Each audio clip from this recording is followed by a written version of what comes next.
This is Pete Fletzer, and welcome to a bonus episode of Around the Galaxy, 10 Questions with Adam Christopher. I would want a Super Star Destroyer. Okay, very good. I don't know, I quite like being by myself, so I can imagine like a one-man crew. Well, a minimum operating crew. You're listening to Around the Galaxy. Welcome to episode number, I guess it's number 125. It's sort of a continuation of episode number 124 with Adam Christopher. Earlier this week, we had a great conversation with him. We talked about everything from his short stories and From a Certain Point of View, A New Hope, and The Empire Strikes Back. We got into his tie-in novels for Stranger Things, for the television show Elementary, for the video games Dishonored. We talked about The Phantom Menace. We got to know his Star Wars story, but we were having so much fun, we didn't even realize that we hadn't gotten to the 10 question segment. So what I wanted to do is I wanted to provide you with sort of a bonus episode. So here is 10 questions with Adam Christopher. Well, I have a 10 question segment on the show that I'd love to throw by you if you're ready for them. There's no wrong answers. I won't judge you, but people listening probably will. So, all right. So I'll start with the first one because that's the best place to do it. What is your favorite Star Wars movie, TV show, or book? My favorite book is actually probably, I'm seeing it on my shelf if I can get the title. It's the first X-Wing Rogue Squadron book by Michael Stackpole. Yeah. It's just a really good book because it's Star Wars. This is the thing. It's Star Wars. It feels like Star Wars. It's recognizably Star Wars, and yet it tells a different kind of story because it's almost like the kind of, I think he calls it like a Top Gun in the Star Wars universe. Mm-hmm. So like it's completely different, but it still feels like Star Wars. Like the way he managed to kind of very cleverly and successfully create a story like that, and then of course it spawned the whole series of the X-Wing books. How do you feel about the new movie being called Rogue Squadron? It's I think it's a little. I'm excited. I mean, I'm excited for the movie, but to your point, I mean, the Stackpole books were so good. Yeah, and obviously, Patty Jenkins is a great director, and she said that it's going to be very heavily influenced by the book. But it's the kind of thing like the movie doesn't change the book. The book still exists. Right. Yep. So no matter what happens, we're either going to, maybe we've got a great book and we're going to have a great movie, and they'll be different but similar. So are you watching, it's not one of the 10 questions, but are you watching Bad Batch? Were you a big animation fan? And Yes. So yeah, I love the animation. My favorite animated series is probably Rebels. What I tend to do is, because I'm kind of busy, with Bad Batch, I've watched the first 3 episodes, so I kind of know what it is and kind of get a feel for what it is, and then I'm going to wait until it's finished, with the season's finished, and then kind of watch them all straight through. I did that with Clone Wars and Rebels. Clone Wars I was catching up because I'd kind of missed it. But Rebels is like, okay, watch the first few. Yeah, it's good. I like it. So then, as each season finished, then go back and watch them straight through. You must have to stay away from social media because those shows are spoiled like in a heartbeat. I mean, don't listen to my weekly news show that I do where I give a recap of every episode as much. Yeah. It's like it's one of those things. If I find a spoiler, like it's like it happens. I don't go looking for Bad Batch discussion because I haven't watched it. Past it. But at the same time, it's like if someone says something about Bad, but I know there's a character that appears in the last episode. I know there's a character that appears in another episode. Right. It doesn't. I don't like spoilers, but I'm not like super spoiler phobic. Right. If that makes sense. Right. It's funny too, because I think like even when you end up like I accidentally ended up hearing just because of doing the show, I heard spoilers about almost every project. I did not know about Luke at the end of Mando. I did not know about even Grogu at the beginning of Mando. So I'm glad I didn't have those ruined. Yeah. But they still happen, and you're still excited to see it. So you may have heard about it ahead of time, but it's still cool to see it happen, I think. So yeah. All right. So the next question is, what's your favorite non-Star Wars movie? I don't know, at the risk of sounding I don't know if this sounds weird. There's a movie called The Seventh Victim. Okay. Which is a Val Lewton horror movie from 1941 or something. I need to look it up. He made a whole load of horror movies. There's like Cat People and the zombie one. Cat People is actually really good. It's about a woman who kind of turns into a cat. It's better than that. So they they don't let you write the backs of your books. They just yeah, it's like so Seventh Victim is one of his movies, and it's kind of a weird story. It's about a woman whose sister goes missing in New York City, and it turns out she's got involved with a group of Satanists in Greenwich Village, and it's like that kind of juxtaposition of kind of Satanists and this kind of posh, upper class, old New York type thing. It's just really, really, really like creepy. It's kind of horror. It's horror before even kind of monster horror. Yeah. No, it's not before monster horror, but it's kind of like there's no flashy special effects. There's no kind of monster. It's just dark, claustrophobic, grim, spooky, nasty. It's really, really good. It's like it was kind of an influence on my Stranger Things novel, in some ways. Cool. Yeah, and I mean, and I love Kurosawa movies like Seven Samurai, Hidden Fortress, which of course Star Wars was heavily influenced by. Yeah. You excited for Visions? Star Wars Visions, the anime stuff? That looks really interesting. Yeah. Really, I noticed. I mean, there's some Kurosawa stuff in there for sure. Yeah. And amongst the other different styles of anime, which is really cool. What I love about it is the fact that they've gone like, just like do your thing, like go wild. They like close the door to the story group. They're like, you know what, just have some fun. Yeah. And then what's really cool is the book Ronin, which is coming. On the one hand, how does this fit in with anything? On the other hand, that is so cool. Yeah, I mean, it's kind of cool that the Star Wars universe has expanded to a point where there can be stories told within the Star Wars universe about the Star Wars universe that aren't like fiction within the fiction, which is kind of a cool way to look at it. I always remember I had lunch with Steve Sansweet when I was doing work with him years and years ago.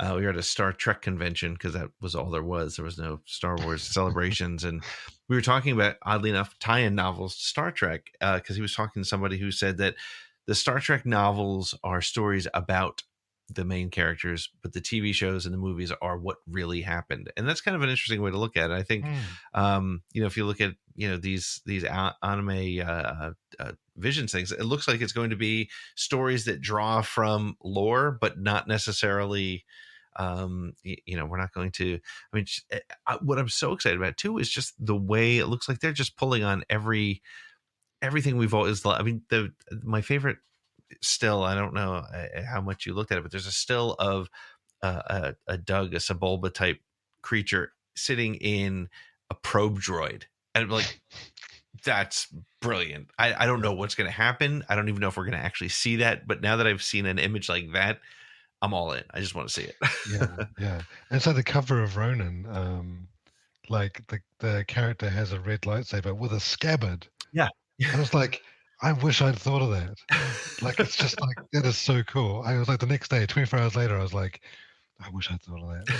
But it's like, I don't even know how it makes any sense, but like somehow it's really cool. Yeah, but see, now that since you get to work in these tie-in worlds, you could pull on that and something down the road. Yeah. So that's great. Speaking of non-Star Wars movies, who's an actor who you think would make a good addition to the Star Wars universe? What makes it so hard, I think, I mean, we're used to seeing people we haven't seen, so it's kind of a tough casting call. Yeah, it's funny. I'm a big fan of Denzel Washington, who's never been in Star Wars. Going back to the Kurosawa thing, it's interesting, whether it's true or not, but his leading man Toshiro Mifune, I think that's how you pronounce it. I think you're right. Yeah, there's a story that he was asked to be Obi-Wan, which would have been incredible. Yeah. He didn't speak English. Apparently, in his English language films, of which there are several, like he learned the lines phonetically. Oh wow. Which is like sounds so hard. Yeah. But like that would have been a real, some alternate universe where that happened. Yeah. That would be amazing. It would have been, yeah.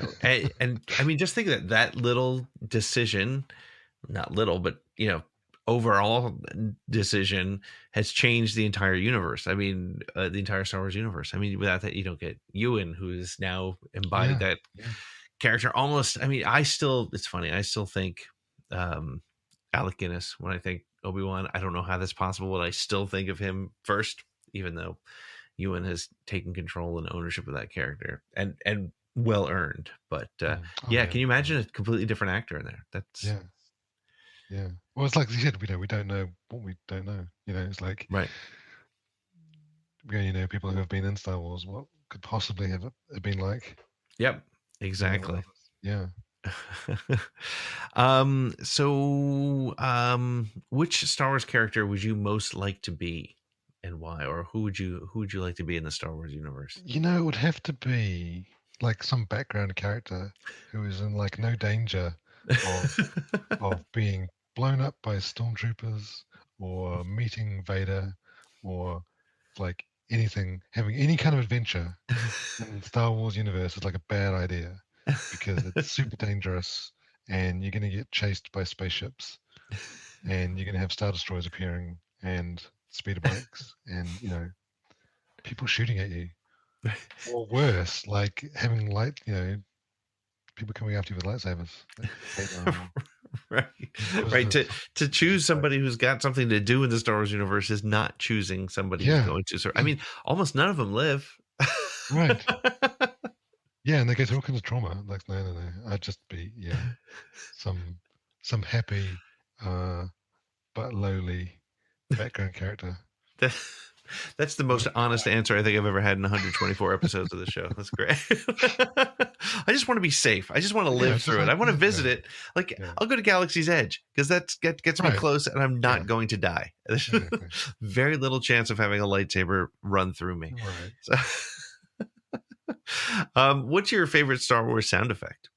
It's very specific. I think it's in The Force Awakens. Mm-hmm. I think it's at the end, the lightsaber battle between Kylo Ren and Ray, and then when Finn gets the saber. Mm-hmm. The sound design around the lightsabers in that part of the film, they're in the forest and it's getting cold because all the sun's gone and stuff, being sucked up by the weapon thing. Like the sound design is really amazing. Mm-hmm. Like, I think it might even have been in the trailer, but like the hairs kind of stand up on the back of your neck. Yeah. When you hear that, in the shot, the way it's kind of the close up of the hand and the hilt, and the blade comes out. It's just like the most incredible sound. Yeah. I don't know if it won awards for like, sound design and things, but like that, one of the first impressions I had of The Force Awakens after the trailers was like the sound. Yeah. This is, and again, actually, in Phantom Menace, maybe I'm a sound person. Like one of the first impressions I had of the Phantom Menace was the sound of the spaceships, because there's the spaceships, and then there's the ground, not the troops, but like the big troop carriers and things when the droids are. Yep. Like the sound design is really unique. Like the spaceships, even in Star Wars, when the Phantom Menace opened and the spaceships, like they didn't sound like anything I'd heard before. Right. But at the same time, it's like, that's a Star Wars sound. Like you knew what it was. Yeah. But yeah, I clearly like my Star Wars sounds. And it's funny because I think I either get people saying I'd like the quote unquote generic lightsaber sound, or you get a response that is very, very specific. Like you were saying, like specifically Kylo Ren's saber, or the saber sound effect in the snow. And yeah, and I agree. I mean, I think the sound of it, it's like a snap. I mean, it's a cracking snap, and it has I mean, this is the sequel trilogy having the advantages it has being a modern movie of all the kind of effects and design you can now put into a sound, which of course was beyond anyone's dreams back in the original trilogy days. Sure. So you can take that lightsaber sound, which is so classic, and like work on it and do things to it, which really, for whatever particular moment it is, really enhance it.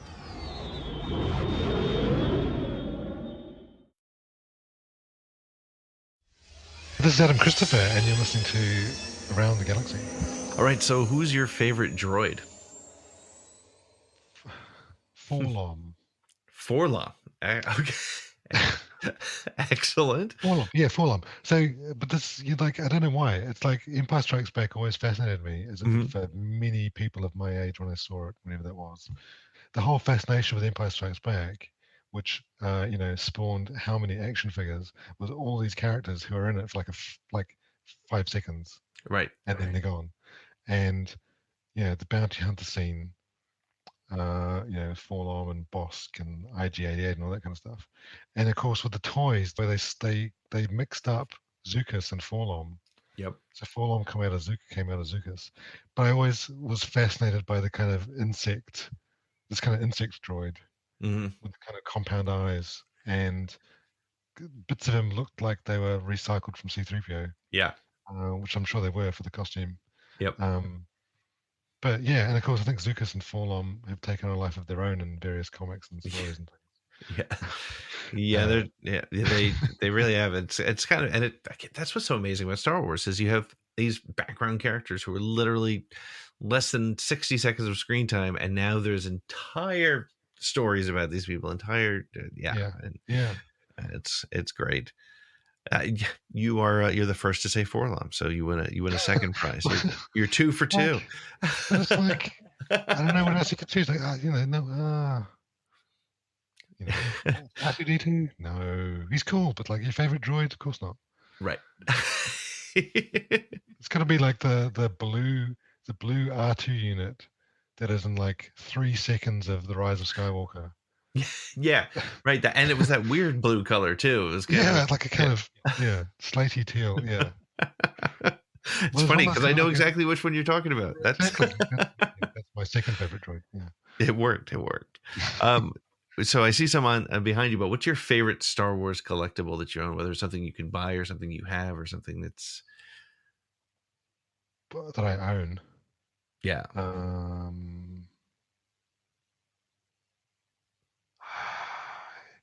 Yeah, you can see it. That gold stormtrooper behind me. Yeah. Is really cool. That was a San Diego Comic-Con exclusive from Sideshow, and I think it was 2015. I had to get up at like 4 a.m. and go and queue outside whatever hall it was for a chance to get a ticket that would get me to the booth the next day at like 5 a.m. But like that was my first Comic-Con, so there's a whole kind of experience of like exclusives and doing stupid things like camping out in front of halls and things like you got to do it once kind of thing. So I have. It's funny. It's been there obviously on my shelf for like the last 5-6 years, but I've got really fond memories of acquiring it. Like the journey to get it. It's not. I mean, it's not valuable. It's not rare. I mean, I suppose it's rare because like it was only for Comic-Con, but it has a kind of. Then it came back with me to the UK. I kind of carried it in my hand luggage because the box they come in is, huge. Yeah, it's rather awkward. Yeah. So that was fun. I mean, I do love the helmets. I know you've got a collection behind you of different helmets. I've got a few because they're kind of big and the Hasbro Black Series. Yeah, they're really good. They do such a nice. I mean, the detail in them is great, and they don't feel thin and plasticky. They feel fairly solid, and it's like finally you can get like a relatively accurate helmet that like doesn't cost $1,000. Right. Right. So I love I've got my incinerator trooper there. Perfect. Did that? Did you have that before or after you wrote your story from a certain point of view? Oh, that's a good question. Yeah, no, it was before. Yeah. Yeah. I And used to. I was like watching. I was like looking at the helmet as I wrote. I used to have a. I used to have an old. I think it was like Rubies or whatever. Stormtrooper. I'm sorry, Imperial pilot helmet, and I loved it because I had written a story for the Star Wars Adventure Journals. I don't know if you remember those. Oh, cool. And it was about to be published, and then West End Games got out of the Star Wars business like literally overnight. And my story was intended to be in the next one. I have the final edited version and everything. I'm still sitting on it, but it was about a TIE pilot. So I had the pilot helmet. That's why I asked if it was there, because like I just had it there and it just kind of inspired sometimes. Or you look at it for some detail that you might not have picked up before or something like that. So that's really super cool. So if you could own any spaceship or vehicle from the Star Wars universe, what would it be? I'm going to take the Falcon off the table. A lot of people say the Millennium Falcon. I feel like that's too easy. I feel like I'm going to have to take that away from you. Like, what would I would want a Super Star Destroyer. Okay, very good. Yeah, I mean, because they're like, okay, I've got a Lego one, that's why I keep looking at above my bookshelf. Because like they are massive. Yeah. Like massively massive, like kilometers long. Right. And I don't know, I quite like being by myself. So I can imagine like a woman, no crew. Well, like minimum operating crew. Right. And I just have like I'd be walking these cavernous cathedral-like halls with my Super Star Destroyer. I like the fact that you want it, and you also like want minimum crew. You're like just enough. Yeah, it's like, you could wander for weeks and never meet anybody on one of those things. It'd drive you crazy. I don't know. I think that works. I think it works. So what's your favorite Star Wars moment? It's one of those things where it probably changes every week. Mm-hmm. I mean, I love, not a moment, but like a sequence. I love the kind of duel at the end of Phantom Menace. Mm-hmm. That's one of the reasons why I went to see the movie like 9 times at the movies, was like for the final battle. Yeah. Because I thought that was so cool. I still do. Actually, maybe lots of people pick this, but it's probably that conversation between Palpatine and Anakin in Revenge of the Sith when they're at they're at the weird opera. Yeah. And he's like, "Oh yeah, have I ever told you this? Have you heard the tragedy of Darth Plagueis the Wise?" Yep. Like, I thought not. The Jedi would not tell you. Which like is a kind of line that people quote these days. Yep. But like when I watched that recently, that is such a weird scene. Like it's like the opera is like this alien bubble thing floating around, and the soundtrack is this kind of weird moaning kind of chanting rumble. Yep. And then the two of them are sitting there, and like, at that point, Anakin is on his way down this path. Like it's the final kind of fail safes of failing. Right. And Palpatine, Darth Sidious, knows that as well. So he's really starting to, like, these are the final pushes. Yep. And it's a really great scene. It's very well written because you can see, and this is again the acting as well from Ian McDiarmid, like you can, like Palpatine he knows Anakin's weakness. Yeah. And he's pushing all the right buttons in an extremely nasty way. Mm-hmm. In this kind of casual conversation. Yeah. Because he's like, oh, I went through the story. And of course, it's, he had abilities that some would consider unnatural. And it's all about the kind of Sith quest for eternal life and surviving death and immortality, which has a terrible price kind of thing. Right.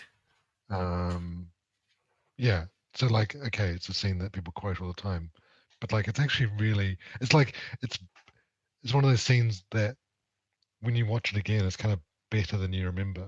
Yeah. because like it's a meme and like there's gifs and all this kind of stuff. But actually, it's like because it's so small and quiet, and yet it's like really unsettling.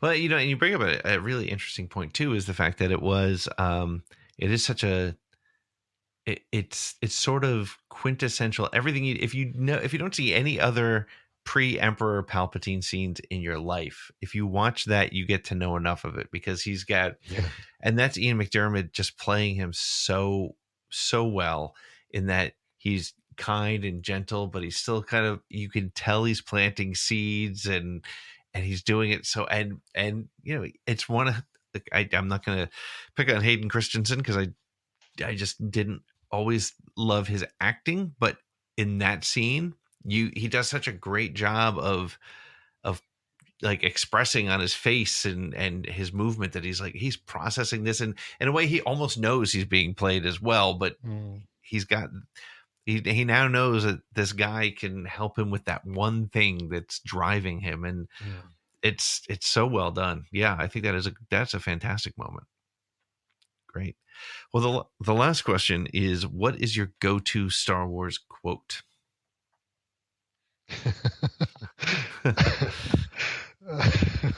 I use a quote a lot, which is, again, it's a stupid quote, but like, that's not how the Force works. From Force, because that's one of my favorite Star Wars movies, because it's so stupid. Yeah, it's a funny moment, but like Han Solo is so offended when Finn says whatever he says. He's like, that's not how the Force works. And again, it's become a gift. It's a meme. Yep. But when you just the sheer incredulity and that Harrison Ford puts into it is actually really funny. Like, it's funny, and I use that like daily. I'm sure. I'm sure to the despair of my wife. Like, that's not how the Force works. Because you can again, that's why it's a meme. You can apply it to so many everyday situations. Exactly. Well, it's funny too, because I'll now overanalyze it, because I hadn't thought about it for some reason until right this second. But I mean, we talked, and it's probably only because we talked about it before, where we talked about how people in universe don't know everything. They don't know who this person is or who that person is, or what this means or what that means. So Finn's like, we'll just use the Force. Like, you understand it. We could do it. And then the other piece to really overanalyze it is, this is Han Solo going full circle from somebody who didn't believe in the Force when we first met him to coming around to like, no, I know the Force, and that ain't it. Kind of thing. So it kind of reminds me in Last Jedi, Luke is training Ray, and that like, she's got her eyes closed and he's got a like twig or something, and she's like, can you feel it? Can you feel it? Like, yes, I can feel it. And it's like, that's the whole thing. Like, that's not how the Force works. Yep.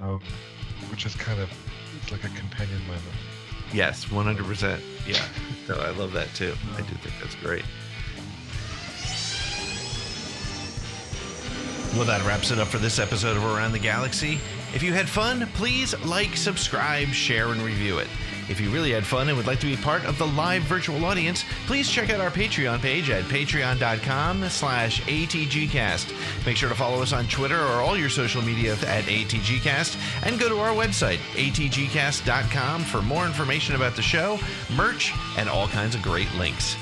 Around the Galaxy is copyright 2021 Pete in the Seat Studios, and our music is by the band Silver Colored Knob, which can be found wherever you find music.